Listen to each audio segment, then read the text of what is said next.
Hey everyone, it's Greg from Six Sided Discs. And before you get the impression that this is some sort of awkward and weird YouTuber apology video, let me set the record straight, because it sort of is, but not the way you think.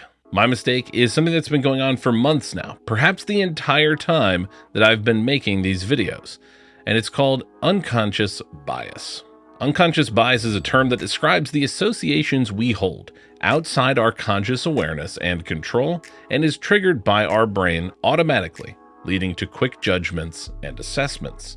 My unconscious bias that I can't really explain is toward Gateway Disc Sports. I have, looking back, failed to include them in our large-scale comparisons, smaller comparisons, and almost everything entirely, with the exception of the Wizard. And when I made the Wizard video, I had the impression that it was really their only good disc. I also assumed that this came down to Gateway not selling well in our area, what I thought I was hearing people talk about at tournaments and on the course related to them, and what I chose to throw myself. But here's the thing. None of that is actually true. There are actually lots of people around here throwing Gateway. I do hear them talk about it and say good things, and I even bagged Wizards for my putting putters for over a year. So while I was at both of the expos this offseason, I spoke with Gateway's owner Dave McCormick, a few of their team members and employees, and picked up a stack of various Gateway molds to really sink our teeth into. But before I got a chance to test the discs themselves, I started doing some background research on Gateway, like we do on any company that we're going to feature in our videos. And Gateway's history in our sport is really only topped by some of the true pioneers of disc golf, like Innova or Discraft. Gateway Disc Sports was founded in 1994 and began molding discs in 1999 with the release of the Sabre, a disc we'll be testing out today.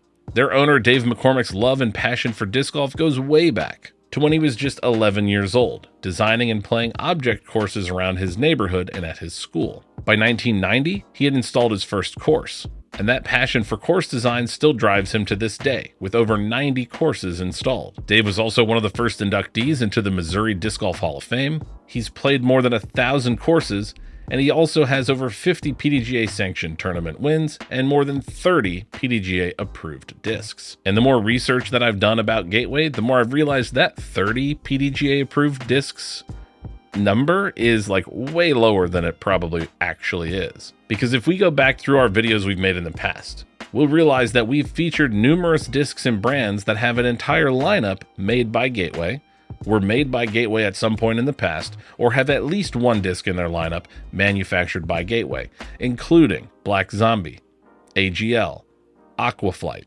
Reptilian Disc Golf, Hooligan, Jester Disc Golf. Oh, and they also make the blanks for Protoflight's CNC discs. So with all this history, pedigree, and experience in mind, let's take a look at some old favorites and some newer innovations in the Gateway lineup. And why not begin with the two discs we have that have been with Gateway since the very beginning, the Sabre and the Wizard. Rated at 2302, the Wizard is a round, deep putter featuring a big bead, a design that many other companies have tried to reproduce. And for good reason, because the Wizard is one of the best-selling discs in the history of disc golf. But it's not just the design of the Wizard that's made it fly off the shelves of disc golf retailers everywhere, it's Gateway's huge variety of plastics. For the Wizard alone, you can currently get it in the following plastics: Super Soft, Super Stupid Soft, Super Stupid Silly Soft, Eraser, Lunar, Nylon, Money, Platinum, Diamond, Pure White, Super Glow, Hemp, and Evolution. Not to mention several combinations of all of those. Now, this is a dizzying array of plastics, and I'm not even going to try and explain all of the differences between them. But what you can guarantee from this is that if you even remotely like the shape of the Wizard, you can find a plastic blend that's right for you. And I should know, because I did. When I got back into disc golf just before COVID in early 2020, I initially picked up a pair of DX AVRs, but it wasn't long before I kind of wanted something with a little more grip, especially in colder conditions. And so I settled on a pair of 3S Super Stupid Soft Wizards that I then used for well over a year. I may not putt with them anymore, but the shape of this Wizard I got at Disc East was instantly familiar. The plastic, however, to me was not. This is Gateway's Platinum Plastic, formerly called Evolution Pro line. And it's a softer, more flexible, and grippier plastic than Gateway's Diamond and NXT blends. This premium plastic, though, is not ideal for putting, so we're going to be focusing on throwing this wizard, which is probably something not enough people do with their wizards.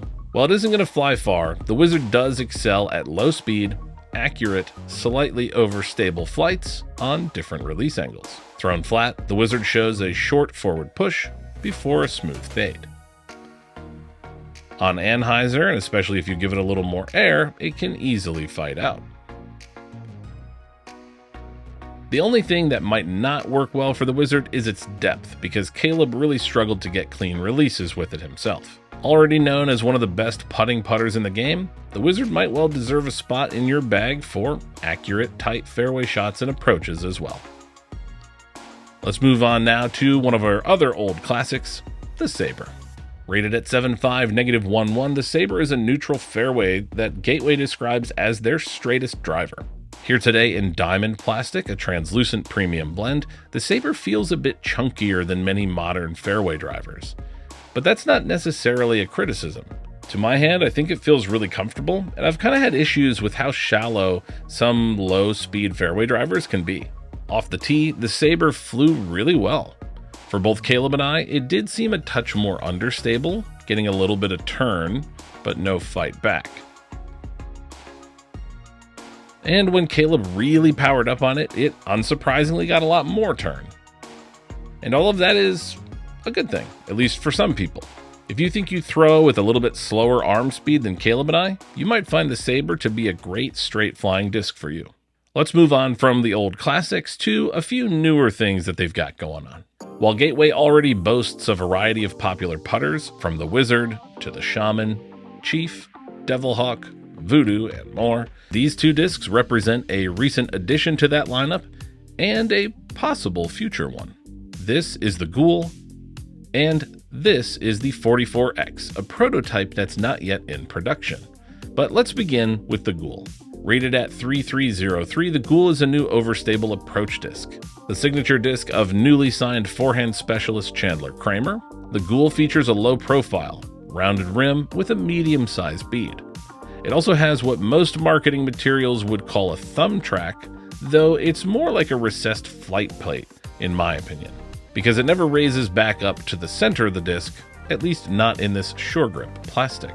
Now there's a lot of things going right for this Ghoul, not least of which are these beautiful blurple swirls that it has. But the Ghoul ended up being sort of a tale of two different types of throws and how well they worked for me. On forehand, for me, it feels great. I got consistent, clean releases, and I felt like I had total angle control. Here's some slight Anheuser forehand releases with just the right amount of overstability for me. However, I could not for the life of me get a consistent release angle on backhand. I tried to throw it flat, on Anheuser, and probably some other angles as well, but every time I threw it, it came out nose up. And this is probably an issue I have personally, so don't judge it purely based on my experience, because as my forehand shows, if you can throw it well, it flies well too.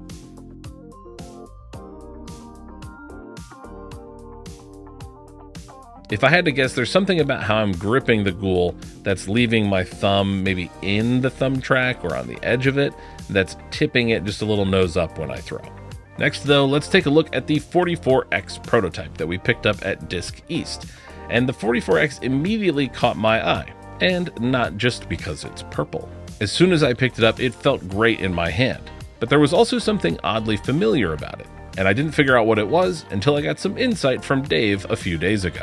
Turns out the 44X uses the same bottom mold as a disc I already bag, the Jester Disc Golf Wild Thing. But the 44X uses a different top mold, the one formerly used by AGL's Douglas Fir. We have the 44X here in Gateway's super durable NXT plastic, which stands for Nylon Extra Tough.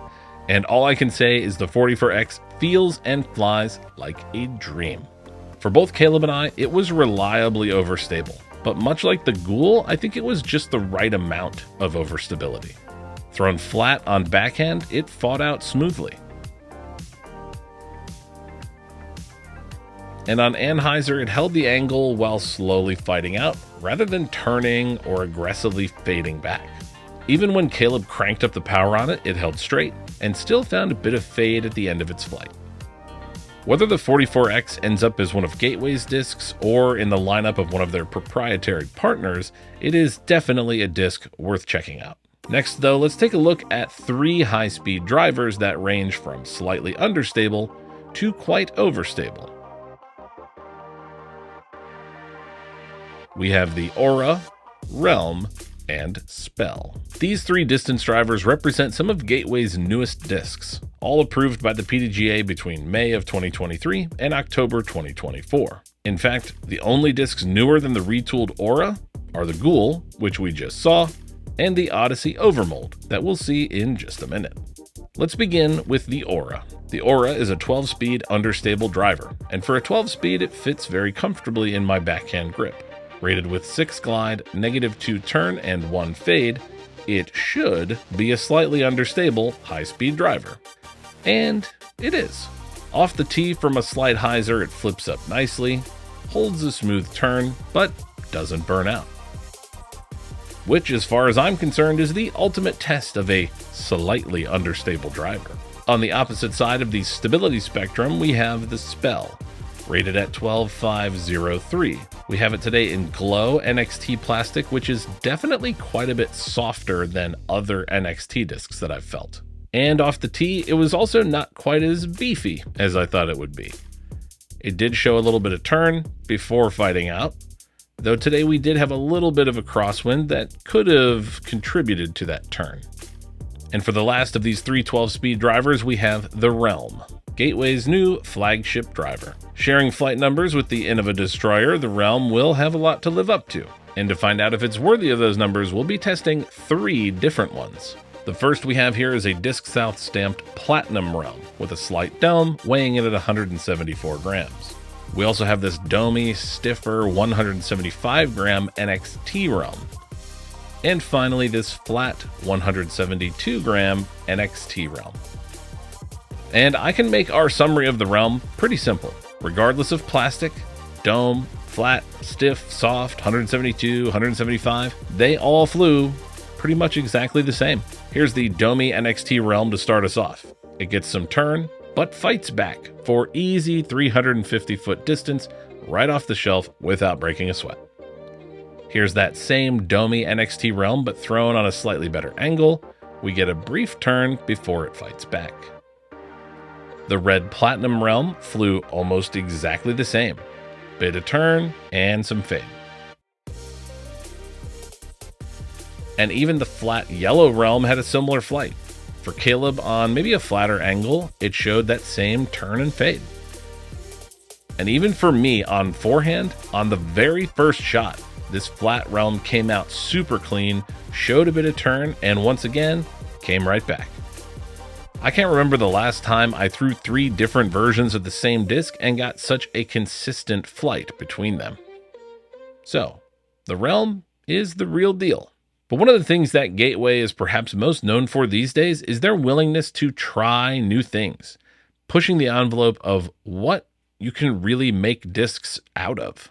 They've ground up pine needles into test blends for AGL, and they've experimented with additives like hemp and nylon and much more. So what happens when you take that a step further and try blending in semi-precious gemstones into your disc?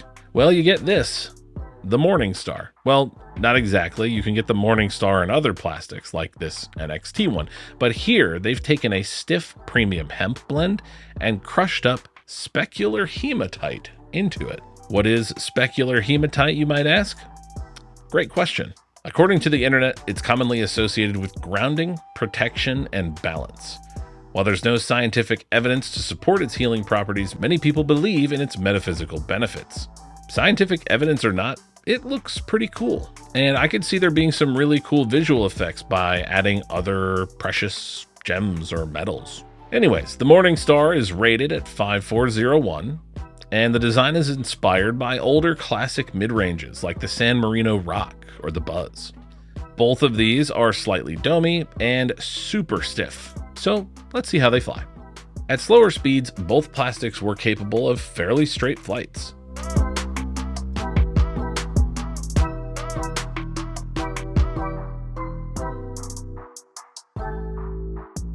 But as soon as we turned that speed up, they were much more prone to turning over and holding that turn.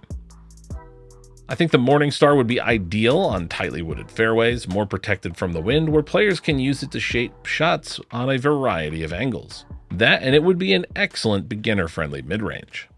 Which takes us to our very last disc from Gateway, one of their latest innovations, the Odyssey. The Odyssey is, as you can see, an overmold disc. And while overmolds certainly aren't a new thing, they've been made much more mainstream by MVP in recent years.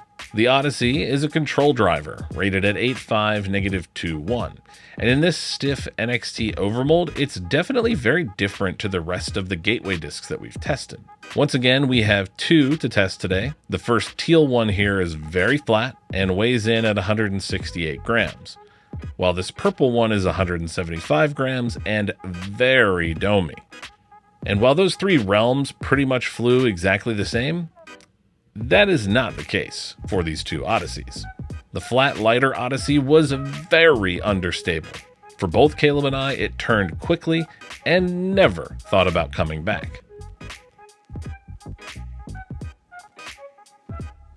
While this domey Odyssey was the exact opposite. At high speed, it seemed like it was starting to turn, but on both of my throws, about halfway through its flight, it suddenly changes direction and fades aggressively. Now, weight and dome can both significantly impact the flight of a disc, so I'm not ready to write off the Odyssey as super inconsistent or something like that. Rather, these are two very different discs, and it definitely felt like that's what impacted the flight. My whole experience with meeting Dave McCormick at the Expos, along with meeting so many other manufacturers, representatives, small businesses, fans, has put me in a reflective mood. We all love disc golf, and we bond over that passion for the sport, and we all want to see it grow. We want to see the new innovations and discoveries that come along with us, even if we sort of disagree on how those innovations are being done. But through all of this, I also find myself reflecting on who we are, Six Sided Discs, and me, in this space. We test, compare, and explore discs, trying to make sense of them. And we share whatever we learn from that with all of you. And in doing so, we've always tried to remain impartial and provide honest feedback and experiences. But have we? I hope so. But whether we think they do, biases do exist. Will my friendship with Jesse from Trash Panda influence whether his discs get included in videos? Maybe. Will my love for Castoplast K1 plastic or my admiration of the high-tech, innovative manufacturing of MVP influence whether they fit into our videos? Maybe, probably.